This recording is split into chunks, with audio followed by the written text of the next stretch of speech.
Hi, Emily. How are you doing, my love?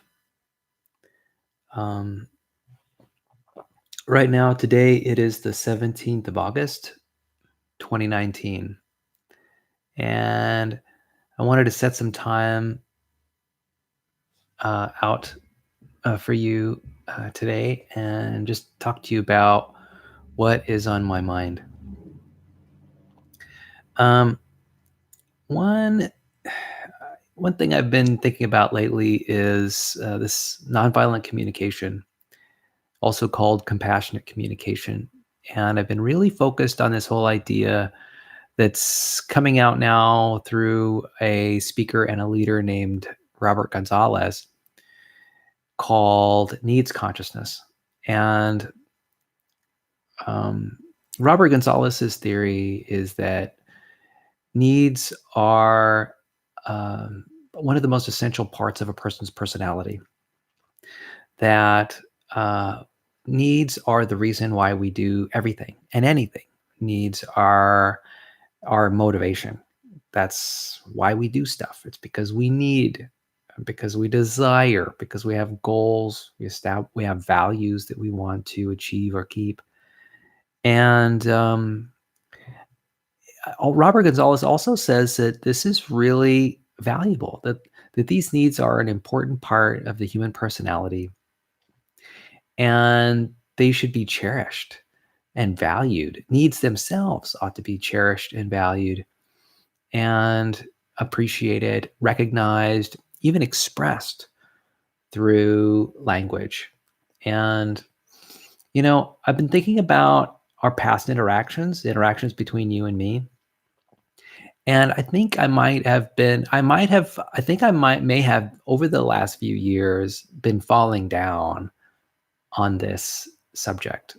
I don't think I really had the intention lately of sort of exploring your needs as sufficiently as I think I probably ought to. What I have been doing is I've been in a hit and miss fashion, is sort of suggesting that we go out and do stuff, that we visit with one another, that we have fun and play together. You know, but what I've been doing is I've just been suggesting strategies for having fun. And I haven't really been addressing having fun at all. I mean, I've talked about it a lot, really. Almost, I would say a good 50% of my letters probably include the words fun or play or enjoyment. Um, though, it's not something that I've addressed directly. It's always been sort of a secondary consideration. My thinking has always been, well, let me throw out these ideas about what we could be doing, like going roller skating or going to a play, going to a speech, and then I'll talk about the fun that we might have together later. It's like a second class of considerations. But I think what I'm going to start doing is I'm going to de-emphasizing the strategies for having fun and start emphasizing talk about fun and what fun means. And I'm going to frame it in, by asking open questions about what you think is fun or not fun. And so this is what's happening right now is a real strong shift in my approach to how things are going. And I think it's needed. The shift is needed because let me tell you, the old way of talking about having fun is certainly not working. Yeah, for the last 8 or 9 years, um, that way of talking about fun is not working. That is suggesting strategies for having fun, like going to amusement parks and going to pools and water parks and going for runs. All that stuff hasn't really worked. And so I think it's high time that I try something different. And so what I'm going to try to bring to bear on our relationship is my focus on your needs, your desires, your goals, your intentions for your life, and for me, for your family, and for your future. And so that's going to be my focus. It's going to be a focus on your needs specifically and directly, and it's going to be a regular sort of concentration of mine in my speech and in my letters. And I'm hopeful that my letters, that this can sort of increase the energy of my letters. I think it will.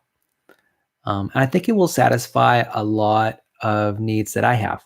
And that is to communicate more intimately with you, to communicate more clearly with you, to bring more warmth to our conversation.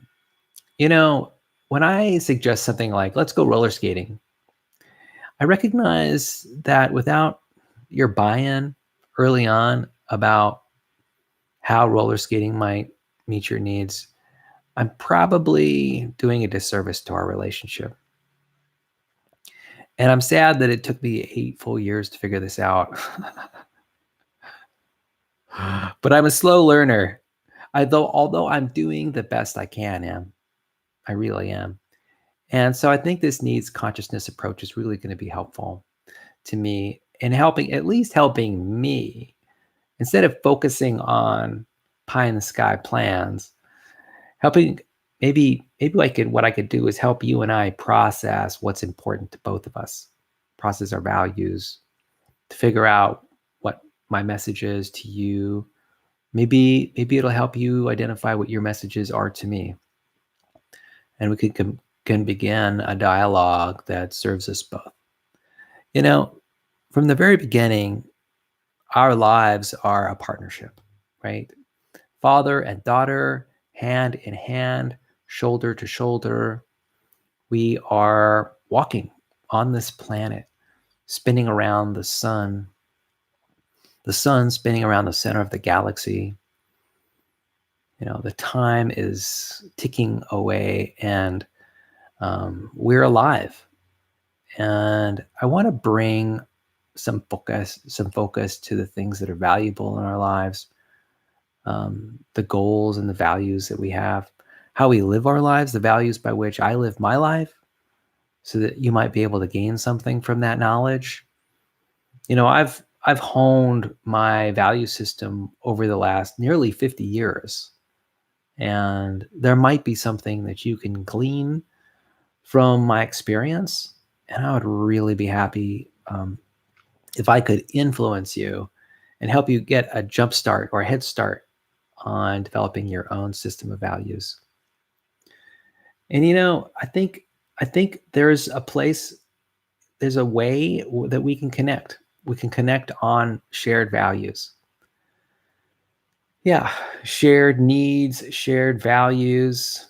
I think we can connect there. If we can't connect in person, say face to face by visits, say at an amusement park or at a park or at the ocean, if we can't connect that way, maybe we can connect on the level of universal needs.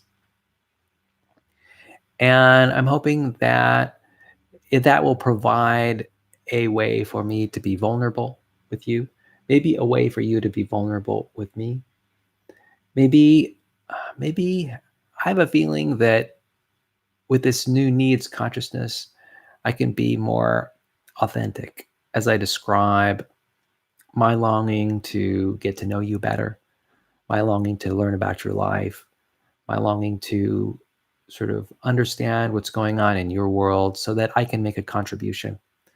So that, you know, if I knew about your needs and what was driving you and motivating you, I might be able to do a better job of parenting, right? A better job of supporting you in a financial way, monetarily, in a material way, whether that be buying you computers or electronic games or, you know, who knows what, you know, where your interests lie. It could be in buying artwork for you. You know, it might be less the material and more just the inspirational. Maybe maybe I can tell you something about my values or how my brain works in terms of why creativity is important to me, why curiosity is important to me. If I can explain to you those intentions of mine, those values of mine, maybe we can connect that way and you know, start something new here. I think I think my focus on needs consciousness too would be helpful because it might set me apart, my approach apart from your mom's approach or your stepdad's approach. I have a feeling that your mom and stepdad's approach are very practical. You know, they're teachers by trade. And so for them, it's all about time management and productivity and getting things done and doing stuff. You know, it's all about logistics. Where, you know, I'm in a really special position where I don't have to worry about logistics as it relates to you. I don't have to worry even about space and time because we've got electronic media. I'm able to bypass a lot of the logistics, the brick and mortar problem of getting from point A to point B, transportation, things like that. That stuff is not an issue for you or I. But what I can help you do is sort of formulate goals and ideas about what's important. Maybe I can help you identify what things matter to you more clearly. I mean, if you already have a good sense of what that is, maybe I can help you define those things. Maybe I can help you define them from a philosophical perspective. Maybe I can help you define them from, you know, maybe a practical perspective, like a utilitarian perspective. I don't know. We'll see what advice and ideas I can present, and maybe you'll be able to take away a few ideas that are beneficial to you. So one thing that I think is probably really important to you right now, one deep need I think that is really important to you as a sophomore high school age student, is friendship. And I wanted to talk about friendship. I wanted to develop that idea and expand that idea, maybe contrast it with loneliness. You know, this we all have this need to belong, right? Maybe for some it's a need to belong to something greater than themselves. For others, it's just a need to belong to a circle of friends or family. And you know, I would like to talk to you about belonging and friendship and you know, maybe relate to you a few of my experiences about when I was growing up and as a sophomore in high school. So maybe I'll start there. I'll start there and how important friendship was to me when I was a boy in my sophomore year in high school. I distinctly remember it. For me, my friends were my schoolmates, and they were my classmates in high school when I was at Del Norte High School. The year would have been 1987 when I was a sophomore. And I remember that my most dear friends at the time were the friends in my second period English class. There's something about my English classes where there's, you know, in literature classes and English classes, when people speak, they're often speaking from the heart, right? They're responding and reacting to books that they've read. And so it really is I think the English class is a really great place for you to learn about others, to sort of get insight into other person's perspectives. And just by hearing this, quite often what happens is people relate their personal stories as they talk about passages in a book or a novel or a short story or a poem that means a lot to them. And you really do get some key insights into their lives. And I think those insights can serve as the basis of a friendship. And I think that's indeed what happened in my English class. And it's kind of interesting how that contrasts from my other classes, like my math classes, even my geography class. We didn't, for some reason, there wasn't the sharing among the students as there was in my English class. And so, you know, I'll always cherish the students in my English class. I was in an honors English program, so the focus was less on punctuation and more on critical thinking about the stories we were reading. Quite often, these stories were English literature, ranging from Shakespeare to, um, Grapes of Wrath and Moby Dick and other stories like that. So friendship was important to me. I remember my second grade class, my sophomore class pretty vividly, and my sophomore teacher pretty vividly. I think the name of my teacher was Miss Marcello, and I remember all the students in it. I mean, the great thing about being in honors English for me was that I sort of traveled with the same group of kids who were taking on honors English throughout my entire high school career, my freshman, sophomore, junior, and senior years. So that's 4 years around the same group of people. And, for me, I think that was a real privilege to basically be around the same group of kids all the time, because I got to see their development over time. I got to see how they changed, how some became smokers and how some stopped smoking. I got to see the clothes that they wore, the hairstyles that they wore. And, I think what happened is I found acceptance among that group of students.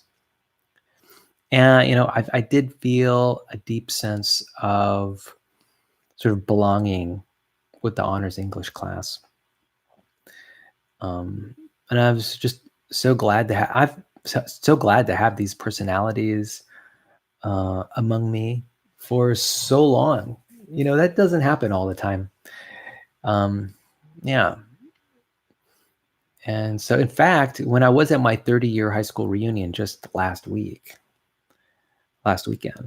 I visited with two of my classmates who happened to have been in honors English too, Ann Christensen and Okmi John.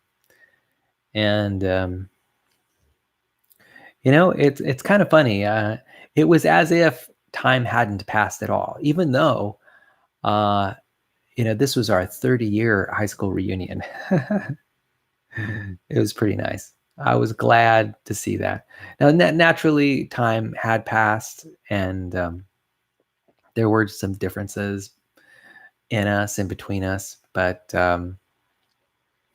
it's all pretty trivial, really, when you get down to it. Sort of the core community, that feeling that I think we felt we were able to feel again. We were able to sort of recover that, at least for an hour or two while we were at the reunion. Yeah.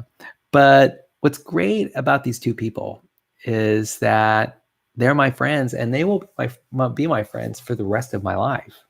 You know, I don't, when you're a young kid, when you're in high school, those years are very formative. Freshman, sophomore, junior, senior, very formative. And what I mean by that is that there's a lot of change. You're adapting to a lot of change. Your brain is changing. And I know my brain changed. It changed in a lot of ways. For example, when I was about that age, I remember feeling really intense feelings, going from really intense highs to really intense lows. It was just my personality type, or if other kids had the same experience. But I know I was kind of all over the place. I had also a lot of energy, a lot of physical energy. I was just jumping off the walls. I guess the testosterone began to start flowing in my veins, and my muscles were beginning to get stronger, and my desires for everything under the sun, or be it food or companionship, was just through the roof.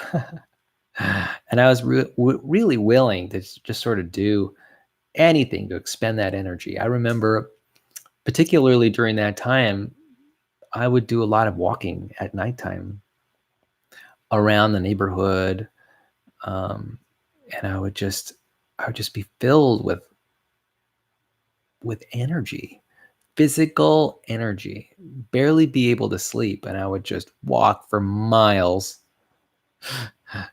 at nighttime. I was just filled with energy, completely filled with energy, totally willing to explore the unknown.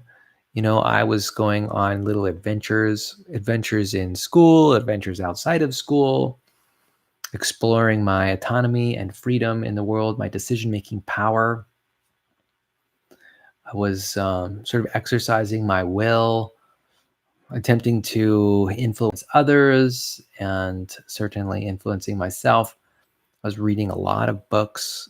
I mean, it was just a really stimulating, heavy period of my life. And, my friends were an important part of that. Now, I must say that the fact is, I was somewhat of an introvert. In fact, when I was at my 30-year high school reunion just last weekend, some of the feedback that I got from my friends was that I was quiet. And it's kind of funny too, because I don't necessarily think of myself as having been quiet, although I can certainly see it. But when I look at some of the photographs that people were taking of me when I was in high school, I could definitely see the quiet aspect of my personality showing through. I was definitely kind of an introvert. Although what I could do is that I had the ability, thankfully, this personality where I could sort of step out of my corner and speak to the classroom with some kind of confidence. And, even then, I had the ability to reach out in a way that was not shy. Now, that's not to say that I wasn't shy, because I think I was to some extent. I mean, when you're that young and you're not that experienced, you tend to play life pretty conservatively, and at least that's what I did. For me, I excelled in academics. I enjoyed like academic decathlon and trivial pursuit type games, and that it was on that level that I was able to sort of fellowship with all my friends.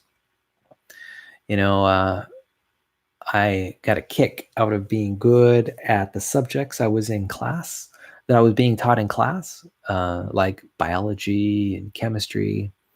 And I enjoyed talking about ideas that I read in the textbook with my fellow students. And that was a big part of my development. And so I think my focus as I was growing up was both on English and science, literature and science. And, I think it wasn't really until my sophomore or junior year that I really began to focus on science as being a really strong place where I sort of could rest my head, so to speak, and be at peace. Now, that's not to say I hadn't been influenced earlier in the direction of science, because I had. I would say that my first interest in science grew from a class that I was in when I was in 6th grade. I was in Miss Lee's science class. And, this is middle school. And the way that teacher would teach science for me was really interesting. I distinctly remember talking about the S and P electron orbitals and other scientific concepts like conservation of energy and conservation of mass. I particularly remember discussions about the scientific method.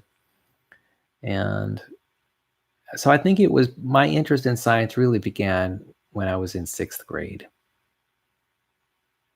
Had it begun in 5th grade? It hadn't started in 5th grade. It was 6th grade is when it started. And then, as the years rolled by, there were new developments in technology that showed up, like computers. And I got my first VIC-20 computer, and then I got the Macintosh 128K. And then I had friends who had the Commodore 64 computer. And, then video games started showing up in arcades, and then I just started getting all computer crazy. And so anyway, I was talking about friendship. And yeah, friendship was really important to me. And I'll tell you what, even though I was in a large household, my family was made up of 6 kids at the time. And my mom, who was living in Albuquerque when I was a sophomore in high school, my dad was living in Taos. My mom and dad had sort of split apart in their relationship. They were on the way to divorce and would eventually divorce, I guess, by the time I was a senior in high school. Maybe even prior to that. And I think it was by the time I was a senior in high school. So I think they went through a 3-year separation there, or no, actually it's longer, maybe 4-year separation before they eventually got a divorce. So I was around a lot of people, a lot of kids my age, basically my own family. I had 5 other siblings that were walking around bugging me, and I feel sort of privileged to have that experience. I learned a lot from being around other kids, and believe it or not, I must say that I sometimes do regret not having a second child, because I think it would have been nice if you could have a sibling to pal around with. Here's the thing, though. The fact is, I sort of had depression when you were born, and it didn't necessarily get that much better. In fact, it kind of got worse over the next 5 years after that. And so, if I would have been able to sort of keep my head above water, you would probably have a sibling. But regrettably, I was not able to do that. I just didn't have a really good way of relating to your mom, a way that was assertive and that protected my interests, protected my needs. My relational skill set was low. And, I was still trying to figure out myself at the time. And so I just didn't feel like I had the energy or ability to be a father to 2 kids. I was barely making it being a father to 1. And, it probably worked out for the best anyway, because child support payments for 1 child is less than child support payments for 2. I know, what a tragic thing to say. I apologize for that statement. But, I think that let me tell you, there's something about living in the modern world that makes large families more difficult. Somehow my mom was able to carry on her life with 6 kids. But today that is almost unheard of. That almost never happens. The most kids that people have today is 3. So it's interesting. Of course, that's certainly not the case, but on a very, normally, 2 or 3 kids. That's what most people have 1 or 2 kids these days. The number of kids people have is smaller. It's really hard to sort of come to grips with population and why families have the number of kids that they do. I don't know. All I can say is that I was really struggling, and with just 1 kid, and having 2 kids would have been a real challenge, and I'm not sure I would have been able to be as successful with 2 as I was with 1. We all have our limits, and certainly I reached mine, and it didn't. I recognized too that it didn't have to be. I mean, there wasn't anything necessary about my falling down in those areas. Like I said, it's just poor skill sets, poor relational skill sets. And the fact is, I just wasn't trained very well to handle sort of romantic relationships well as I was, as a child. So I didn't really have any fabulous role models.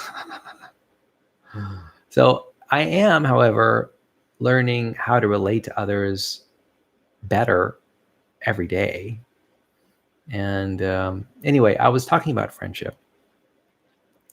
So my point here is that I was the sixth, the eldest child in a family of 7. And I had, I guess, 5 other siblings. That 7 is counting my mom. 5 other siblings. Now, I didn't have 5 siblings for long. Eventually, I did have a brother, Carlo Valentin Trujillo, who died of acute lymphocytic leukemia. And to this day, I'm really unsure about how he got the leukemia. And I'm continuously researching and looking around to get some kind of explanation as to why Carlo did get leukemia. But my point here is that eventually Carlo died. And so instead of having 5 siblings, I had 4. Carlo didn't die until I think I was a junior or senior in high school. But it was a struggle for the family. I remember, all the siblings, particularly mom, being very challenged having a sick kid. I mean, I could only imagine her position where she was basically alone raising 6 kids. One of those kids is sick and has to go to chemotherapy treatments and has to go to follow-up doctor's appointments at the local children's hospital, the UNM Children's Hospital. And that is the University of New Mexico Children's Hospital. And then basically take care of everything, like taking care of the bills, buying clothes, preparing meals. I mean, I don't know how mom did it, really.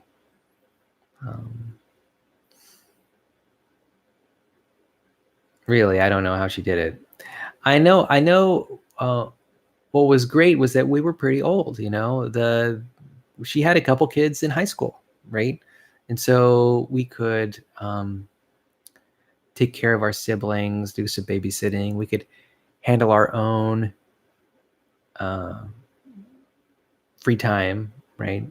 She could drop us off at putt-putt golfing games or something like that, and we'd give her a break for 4 or 5 hours as we were playing in the arcade and playing putt-putt golf. So, and then we could also walk around the mall. We'd go to Winrock or Coronado Mall or someplace like that, and mom would drop us off, and mom would be able to get stuff done, like go get some groceries or pay a bill. Back then people didn't have ATM machines, right? Everything was all about checks and cashing a check at the grocery store, things like that. So there was a lot of inefficiency built into the system. We didn't have debit cards, and we didn't have the internet back then. So, really, I guess my friends were mostly my family, and then my schoolmates. Those are the primary source of friends. There was also another source of friends, but it was the religious organization that we belonged to. When we lived in Albuquerque, my family would, every once in a while, maybe every Sunday, go to church. We were Jehovah's Witnesses. That was the denomination we belonged to. We would go to the Sierra Vista congregation of Jehovah's Witnesses on the northeast side of town, Albuquerque, New Mexico, which still exists, by the way. And interestingly, I was actually tempted to go visit just so that I could touch base with other JWs and see how they were doing. Because the fact is, here's the facts. A big part of my family my family relations, they are religious. They are Jehovah's Witnesses, and for me to step into a congregation would be for me to step in amongst family.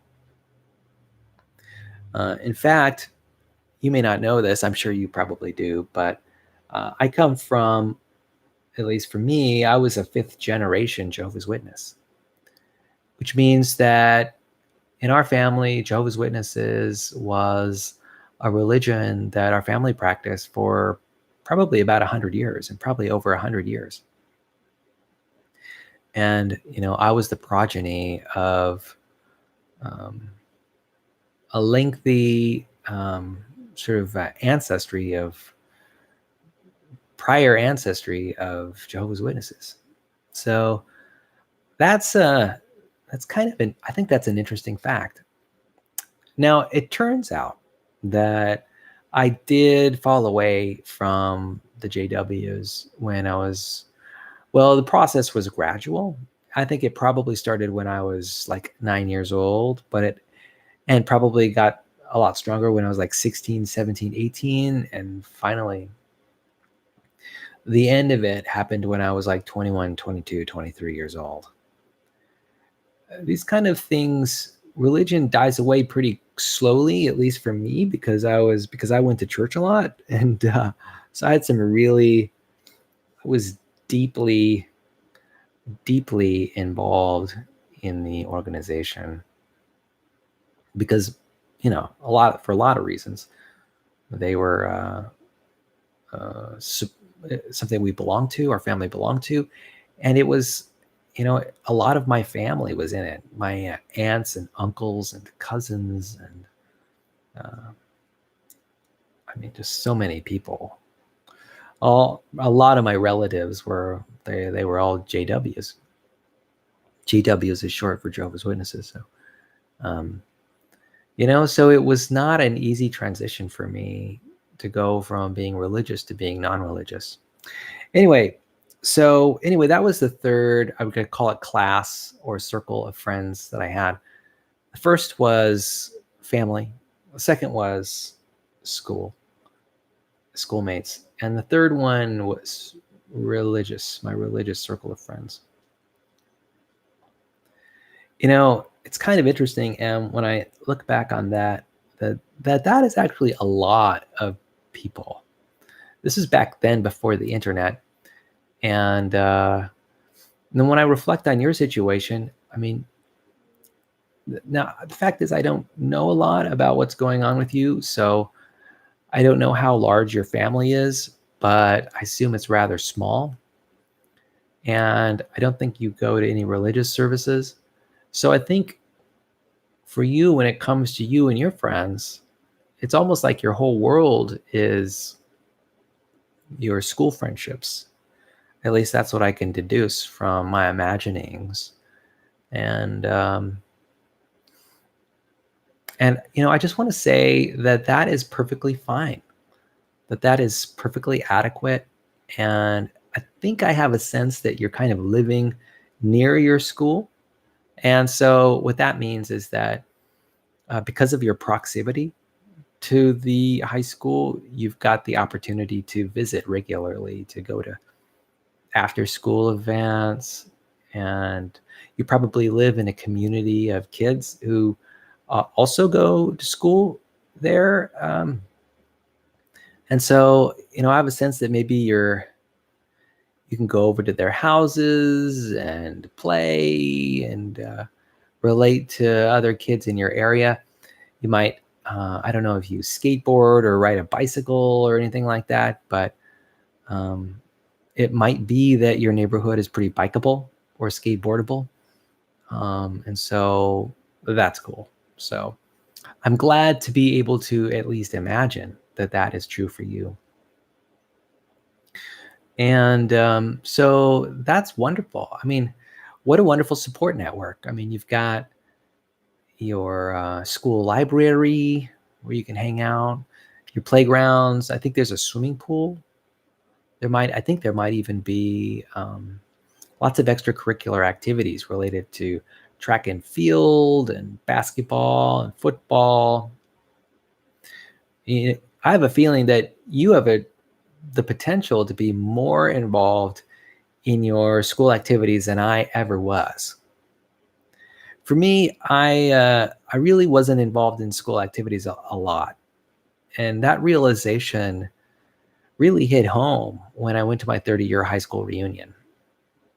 One of the features of my visit was that a lot of students were talking about things I had very little knowledge of. Like, I think I might have told you a few days ago that there was a weightlifting room, that there was a wrestling room. These are places I had never been before. There are people talking about homecoming and all these sport-related activities. They were talking about trophy cases and talent night and things like this. I had no clue that any of that was going on. Now, I want to explain that just a little bit. I think I did a couple days ago explain about how when I was growing up, my mom was a single mom, so to speak, and even though she was separated from her husband, so she wasn't technically single, but so she only had so much energy to output to take us to practices or anything like that. But there was also another aspect of me growing up, and that is religion. At the time, Jehovah's Witnesses were emphasizing in their writings how it was important for children to focus on being sort of ministering and sort of focusing on their studies in the Bible and with Bible literature. And what that means is that there was a very strong disincentive for Jehovah's Witness kids to participate in like sports activities or band or pretty much any kind of extracurricular activities. Now, I'm so grateful that my parents were able to give me enough leeway so that I could join a few clubs like Academic Decathlon. As you can tell, I say that word a lot, that phrase a lot, because it was that was the thing for me anyway. And then there were other clubs related to, say, programming or Trivial Pursuit and the sciences and things like that. So now those activities, those extracurricular activities happened, I would say rather close to school. They pretty much all happened on school campus. And so it's not like a soccer game where I was playing away games in different cities or anything like that. I know, Emily, you had that opportunity. I think you were on the volleyball team at one time. And my guess is that you did some traveling to various places to play volleyball games. And, I really never had that opportunity. I mean, I guess I could have if I really would have worked it, but there were forces that constrained me. Now, those forces, while they were rather strong, weren't necessarily limiting. I mean, I think if I really wanted to do those things, I could. But I'll tell you what, my focus when I was in high school was definitely mostly on academics. And in fact, I was such a strong academic focused person that for me, it was no problem to go and get seek a bachelor's degree in physics. Because, I had the mental fortitude and the mental energy to study that highly technical and difficult discipline. Without my training, I would say my upbringing as a Christian who would do a lot of study anyway, and without my sort of laser-like focus on academics in school, without those things, I probably wouldn't have succeeded in getting my bachelor's degree in physics.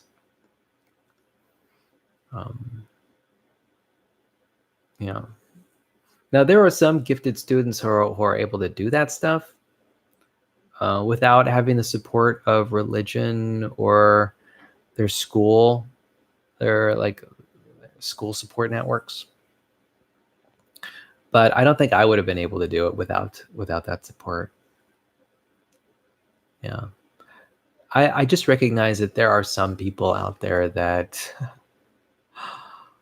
you know, they can be like all American, all star on the basketball team and the football team, and make straight A's and get degrees in physics. I don't know. I don't know those people. I've heard stories about them, myths, people mythologizing that. But for me, that was not realistic. And the fact was, while I was really focused on academics, I was not the smartest kid in class. I've never pretended to be the smartest. My intelligence came from my determination, my self-control, my self-regulation, the regulation of my behavior, my ability to sort of plan my time wisely. That's where my skill was. It was the fact that I could apply myself, that I could just decide to study for 4 hours and then get that done. And yeah. So for really, my intelligence came from my self-control and my ability to just throw a lot of time at a problem. It's kind of funny. I'm thinking now about how that was my strength. I think on some level it was my downfall too, because if you think about it, what is depression than sort of inactivity over long periods of time? I think whatever it was that gave me this self-determination, and whatever it was, in the school system that asks children to sit at desks for long periods of time, I think it was those forces that sort of precipitated the ease at which I would fall into depression. And, I almost don't like the word depression. It's really just inactivity. And sort of when you fall into an inactive rut, really, that's, for me, when I say depression, that's what I mean. Just a falling into a rut of inactivity. When our society, our culture sort of advocates that, it perpetuates that. If you think about all of our entertainment options, like going to the movies or watching video games, or even so a lot of our recreation is all about sitting down. A lot of our work is all about sitting down, and then commuting between recreation and work and then back again. And then staying at home, that's all about sitting down, like playing on the computer or playing video games. There's just so much sitting down that it's no surprise to me that people just get caught into these ruts of inactivity. I feel particularly sorry for these people who travel around the world. So they're on these airplanes doing international travel, traveling for 8, 9, 10, 12, 14 hours at a time as they traverse the skies, as they move across the world. And their bodies are basically in a cast, right? They're sitting in this chair, and their muscles, I can just feel the muscles deteriorating. Muscles need stimulation. They need regular stimulation, daily stimulation to be strong. And they really do. And I really do feel sorry for these international travelers who not only are they continuously assaulted by new environments, social environments, physical environments. They might be like in the Arctic one day and in the desert the next. They might, their access to food is pretty much stuff that's just packaged in plastic bags and tin cans. I really don't know. And of course, they spend a lot of time eating at restaurants where the food that you eat is just not under your control. So I feel really sorry for these international travelers. Thankfully, I don't do a lot of international travel now. And so I can set up routines related to going to the gym regularly, self-care related to my hygiene, my doctor appointments. I'm never having to move a doctor appointment because I'm going to be out of the country. And, I can eat food that I prepare myself in my own kitchen. That's really important for my health. And even I'm around a lot of the same people every day. I've got my friends down in Santa Barbara. I got my friends up in San Luis Obispo.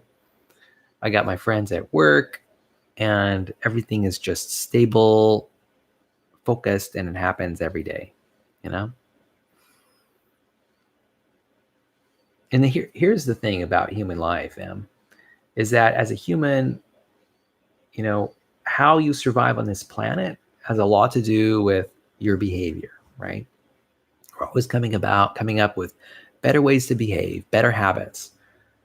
People who are successful and people who are not, a lot of the difference between them are the habits that people have developed over time. And if you're continuously traveling the world, jet setting around the world, you're not able to put together healthy habits related to self-care. Even going to the dental office, every 6 months, going to the dentist every 6 months is a challenge.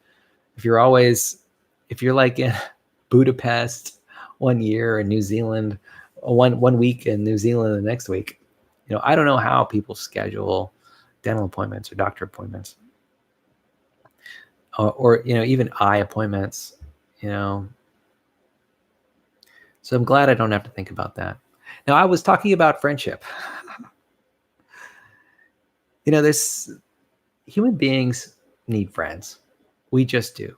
The fact is that this world that we have is sort of provided to us by our relationships. Everything that's good in the world, like my home, for example, was built by other people. And, there's this whole network of relationships, whether it's bankers and builders and city officials and people who supply raw materials. This is all about relationships. I mean, the people who assembled this building that I'm living in, they had families supporting them. They had coworkers and supervisors, financial managers pulling together all the resources that they needed to assemble this building. And really it's sort of like a labor made possible by connections between people. And then through my connections with others and my agreements and contracts with others, I'm able to rent this place. So really it's about relationships. That's how human beings survive. I did not build this home. In fact, I did not build the electronic infrastructure that's transmitting this message across the internet. This computer is not something that I built myself. I guess it was probably built in China somewhere. Without the help of the noble Chinese people, I wouldn't have my computer. And certainly without the help of the designers and businessmen related with the operating system, for example, Microsoft, or Dell, those business people, those financial managers, I wouldn't have this computer and with their designs. And, we're sort of all connected to one another. I mean, I didn't build a computer. I didn't build a building. I don't own this city that I'm living in. I certainly don't provide for the policing of the city or the firefighting of the city. I'm only here living on this planet because I've got human connections with other people. Even the food that I eat, the bread is produced by farmers, the fruit and vegetables that I eat, again, produced by farmers and transported here via semi-truck by truck drivers who do their best to deliver these goods. And, we're all sort of part of this interconnected group of people that basically keep each other alive.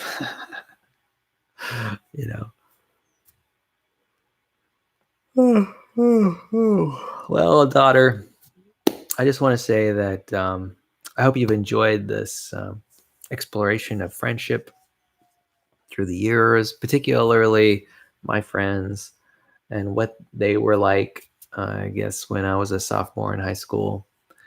I think in the future, I'll probably address other subjects, uh, other needs that you may have.